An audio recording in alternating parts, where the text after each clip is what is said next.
موږ کوم اعلی چارواکي دي یقیني خبردار دي ملګری یو خبر وکړه وای موږ له سرکاري ځای راکا موږ به دې ځای نه بار شو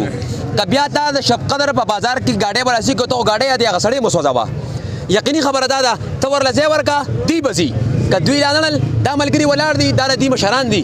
دی به دا کسان بار کوي د دې ځای نه سو وایرونه اعوذ بالله من الشیطان الرجیم بسم الله الرحمن الرحیم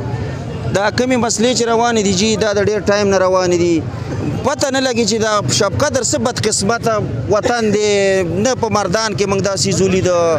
نه موږ په نوخار کې ولید غټ غټ ښارونه دي دا ګاډی ټیک دا تکلیف شته دی ټیک دا روډز تکلیف به وي خو د دې پلان خو به د عوام نه وباسي زه به یې نه وباسم دا حکومت له پکار دی چې د دې یو ښه په ښه طریقه یې ول وباسي روزانه چې دا ګاډی سوځي روزانه چې دا چوک بندي په 2015 یا 14 کې ماته ایگزیکټ د دې دا کم کنفرم ریټ نه دا ډیټ نه دی یاد ډي سي پي سلیم ریاض خان راغلی و د ټولو خلکو موږ ټولو سره میټینګ وکړو چې ډي سي پي صاحب لږه ګزاره د خلکو سره کوی د عوام سره د دکاندار سره ویل روره د شپې به لوډ ان لوډ کوی د ورځې به نه کوی مال ډي سي پي صاحب زموږ داسې ملګري دي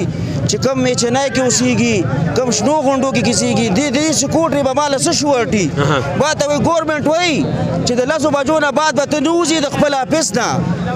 د شبقدر حالات خراب دي دا زمونږ د سلیم ریاض خان خبره ده د 2015 د کې مخکې به احتجاج شوی او ډیر ورانیم پکې شوی نو زه د حکومت ته وایم چې مطالبه څه کوي وروره دا احتجاج به تر کومه پورې جاری وي مطالبه دا کوو چې د عوامو لدی یو ښه ورکي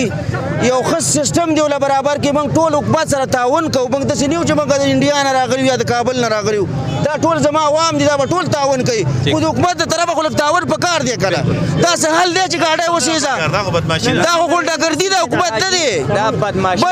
بل روزانه چې دکاندار نه تاسو کې وړو تیلای په 100 په 1400 چې داسې لاړ چې ګلدا وړې سره تاسو شو په 1500 دا خو د حکومت سره نوم نشته دی غریب لا زور دی ٹھیک جی